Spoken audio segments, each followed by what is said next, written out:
Hi పిల్లలు, నేను మీకు ఈరోజు 6th క్లాస్ అభినందన పాఠంలోని వ్యాకరణాంశాలు చక్కగా వివరించి చెప్తున్నాను.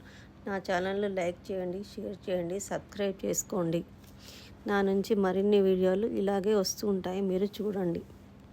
క్రింది గేయాన్ని చదవండి, ఖాళీలను పూరించండి. పల్లెలు మన పాలిటి కల్పతరువులు, నవభారత గృహసీమకు మణిదీపాలు, మానవతకు మందిరాలు, మమతల కవి పుట్టినిల్లు, మన సంపద నిలయాలు, భరతమాత నయనాలు, ప్రగతికి సోపానాలు, సుగతికి తార్కాణాలు, మనిషి మనిషిగా బ్రతికే మనుగడ మణిదీపాలు, ఆబిట్ భరతమాతకు నయనాలు, బ్లాంక్లో పల్లెలు, ఆబిట్ పల్లెలు నవభారత గృహసీమకు మణిదీపాలు, ఈ బిట్ ప్రగతికి సోపానాల్లో సోపానాలు అంటే మెట్లు, ఈ నివాసం అనే అర్థం వచ్చే పదాలు మందిరాలు, నిలయాలు. పదజాల వినియోగం. క్రింది వాక్యాల్లో గీత గీసిన పదాలకు అదే అర్థం వచ్చే పదాలను ఖాళీలలో రాయండి. ఆ బిట్ స్వాతంత్రోద్యమంలో ఎందరో వీరులు తమ రుధిరం చిందించారు. రుధిరం అంటే రక్తం. ఆ బిట్ పసిడి ఆభరణాలకు విలువ ఎక్కువ. పసిడి అంటే బంగారం. ఈ బిట్టు వర్షం పడగానే హాలికులు పొలాలు దున్నుతారు. హాలికులు అంటే రైతులు. ఈ బిట్ కార్మికులు తమ స్వేదం చిందించి కర్మాగారాల్లో వస్తువులను తయారు చేస్తారు. స్వేదము అంటే చెమట. క్రింది వాక్యాలను చదవండి. ప్రతి వాక్యంలో ఒక పదానికి అదే అర్థం వచ్చే మరికొన్ని పదాలున్నాయి. వాటి కింద గీత గీయండి.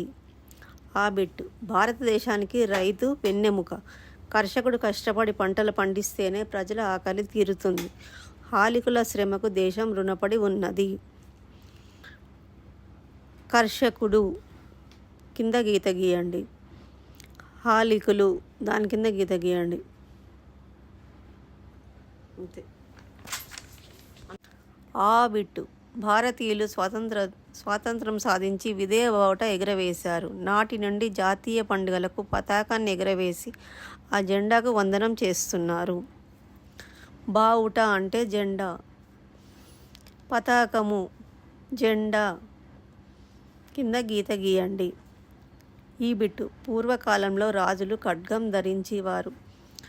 అసికి పదును పెట్టి యుద్ధ రంగంలోకి వెళ్ళేవారు. ఆ కత్తితోనే యుద్ధం చేసేవారు. అసి అంటే కత్తి, ఖడ్గము. ఖడ్గము, అసి, కత్తి కింద గీతలు గీయండి. అంతే. భాషను గురించి తెలుసుకుందాం. ధ్వని అనే మాటకు చప్పుడు, శబ్దము అని అర్థం. భాషా విషయంలో మాత్రం ధ్వని అంటే నోటితో పలికేది అని అర్థం. భాషా ధ్వనులకు చెందిన అక్షర గుర్తుల పట్టికను వర్ణమాల లేదా అక్షరమాల అని అంటారు. ఉదాహరణ, ఆ అనేది ఒక ధ్వనిని తెలిపే గుర్తు అంటే అక్షరం. ఆ, ఆ, ఈ వంటి వర్ణాలను అచ్చులు అంటారు. అచ్చులు అంటే ఆ నుండి అమ్మహ వరకు అచ్చులు అంటారు. ఉన్న అక్షరాలను అచ్చులు అంటారు. కక్క, గగ్గ వంటి వర్ణాలను హల్లులు అంటారు. కా నుంచి బండిరా వరకు ఉన్న అక్షరాలను హల్లులు అంటారు.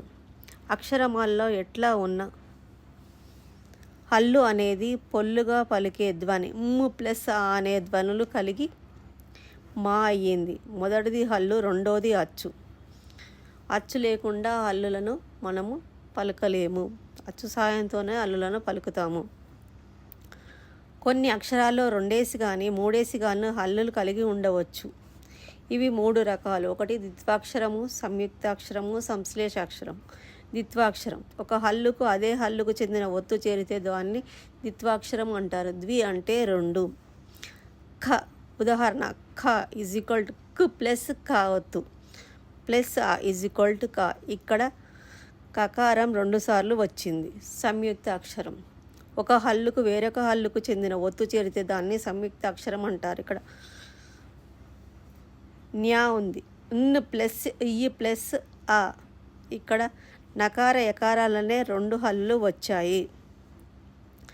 సంశ్లేషాక్షరం ఒక హల్లుకు ఒకటి కంటే ఎక్కువ హల్లులకు చెందిన ఒత్తులు చేరితే దాన్ని సంశ్లేషాక్షరము అంటారు.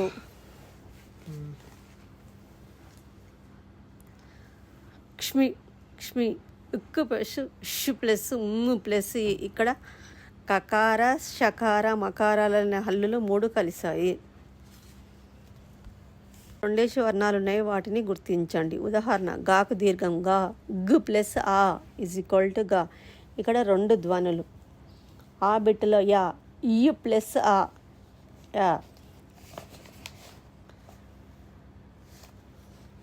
కా దీర్ఘం, ఉక్కు ప్లస్ ఆ, కా. ఓ, ఉవ్వు ప్లస్ ఓ, ఓత్వం. క్రింది పదాల్లో సంయుక్త ద్విత్వాక్షరాల్లోని ధ్వనులను రాయండి. ఉదాహరణ పద్మ, ఉద్దు ప్లస్ ము ప్లస్ ఆ ఈజ్ ఈక్వల్ టు ధ్మ, 3 ధ్వనులు. ఆ బిట్టు ఎత్తండి, ఉత్తు ప్లస్ ఆ ప్లస్ తా. దుర్గతి, ర్ ప్లస్ గా ప్లస్ ఆ ప్లస్ ఆ ఈజ్ ఈక్వల్ టు రాకు గౌతర్ గా. సాధ్వి, దు ప్లస్ ఉవ్వు ప్లస్ ఈ ప్లస్ ద్వి. ఎత్తండిలో తా అక్షరం, అక్షరాన్ని కింద తా ఒత్తు వచ్చింది. అక్షరం కాబట్టి తలకొట్టు వచ్చింది. ఆ ఈజ్ ఈక్వల్ తా. ర్ ప్లస్ గు ప్లస్ ఆ ఈజ్ ఈక్వల్ టు గా. దు ప్లస్ ఉ ప్లస్ ఈ ప్లస్ ఈజ్ ఈక్వల్ టు ద్వి. వర్గ అక్షరాలు. కా నుంచి మా వరకు ఉన్న అక్షరాలను 5 వర్గాలుగా వివరించారు. అవి కవర్గము, చెవర్గము, టవర్గము, తవర్గము, పవర్గం. కక్క, గగ్గ, ఇనియ. చవర్గం అంటే చచ్చా, జజ్జా, ఇని.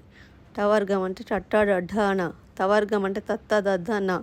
పవర్గం అంటే పప్ప, బబ్బ, మ. కింది వాక్యాల్లో ఒక వర్గపు అక్షరాలు దాగి ఉన్నాయి. వాటిని గీత గీసి గుర్తించండి. బలరాం మంచి ఫలాల కోసం పల్లెలో తోటకు పోయాడు. తోటలో పామును చూసి భయపడ్డాడు. బలరాంలో బా. మా. మంచిలో మా. మా కింద గీత గీయండి. ఫలాలలో ఫ. పల్లెలో పా. తోటలో పామును మాకు మిస్సెము. భయపడ్డాడు, ఒత్తు బా. కింద గీత గీయండి. అంతే.